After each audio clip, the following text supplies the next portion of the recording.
You've just shut the laptop. The workday's finally done. You turn around and someone you love is right there. Your child, your partner, whoever's home. They say something small, nothing really. And then you snap. And here's the thing. It wasn't about them. It wasn't what they said or didn't say. It was that meeting still sitting in your chest. The work still running in the back of your mind.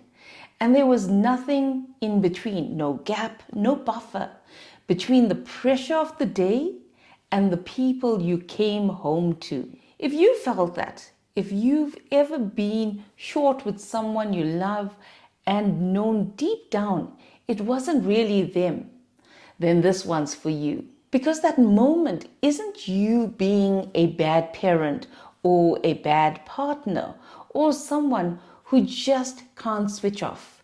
It's something real that went missing. And once you see it, you can't unsee it. Quick question before we go on. Do you find it hard to disconnect at the end of the day? Drop it in the comments below. I read them and I want to understand how many of us this is really hitting. So think back to when you worked in an office. You had to commute. The drive, the train, the walk to the car, 20 minutes, 40 minutes, maybe an hour. And you probably thought of it as wasted time. It wasn't. That commute was doing something for you. It was a decompression chamber. It was the stretch of the day where your brain quietly processed everything that happened. The meeting, the deadline, the difficult conversation, and set it down before you walked through the front door. By the time you got home, you'd already changed gears. I've spent nearly 30 years in corporate change, and I mostly work from home now. So I'm not speaking from outside here. And here's what remote work did. It didn't shorten your day.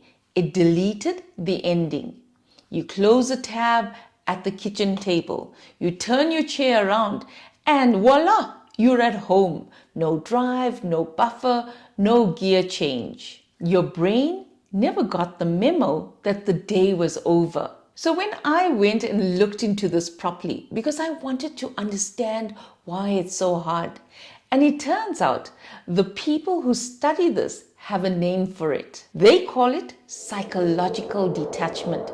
Just mentally switching off from work when you're off the clock. And the research is clear. It's one of the biggest things that decides whether you recover or whether you slide towards burnout. And here's the cruel part they found. It's hardest to switch off exactly when you most need to, when the stress is high. And the part that stopped me, the people who struggle to detach the most are the ones working from home. The late night emails, the longer hours, the feeling that you should always be reachable. It all keeps the brain switched on long after the work is done. So this is why just log off at 5 never actually works. When the room doesn't change, your brain doesn't change. You're sitting in the same chair, at the same table, staring at the same screen where the stressful thing happened an hour ago. There's no signal. Nothing tells your body that you've crossed from work into the rest of your life. And there's a second thing sitting underneath it. Even when you could put it down, something won't let you. It's that quiet belief so many of us carry, that being available is what makes us valuable. That if we fully switch off, we're somehow slacking. So we keep the tab open in our heads, just in case, which means there are two things we actually have to do. We have to rebuild the buffer the commute used to give us, and we have to give ourselves permission to actually use it. So here's what I want you to build. I call it a psychological commute, a deliberate transition that does what the drive home used to do, and it doesn't take long. The first one is the most important, and it's the one with the most research behind it. Before you close down for the day, write down the 2 or 3 things still hanging over you, the open loops, the things you're scared you'll forget. Because the researchers who study this found something surprising. Those unfinished tasks keep intruding on your mind. They pull at your attention all evening. But the moment you make a specific plan for them, not just a vague list, but when and how you'll deal with them, your mind quietens down. Even though the task isn't done yet, just having a plan is enough to let your brain set it down. Here's how I do it myself. I don't only write the 3 things down. I open up my electronic calendar and I block out the time for each one tomorrow. So I know it won't be forgotten, and I know I've actually carved out the space to do it. And then I give myself grace to stop turning it over. It's handled. It's in the diary. It's in my calendar. I'm allowed to let it go. The second one is a signal to your body. The commute changed your surroundings, so change yours on purpose. Get up and change out of your work clothes, or put on one song, a specific song that tells you the day has shifted. So here's what I do. At the end of my workday, I go and wash my face with cold water. That's it.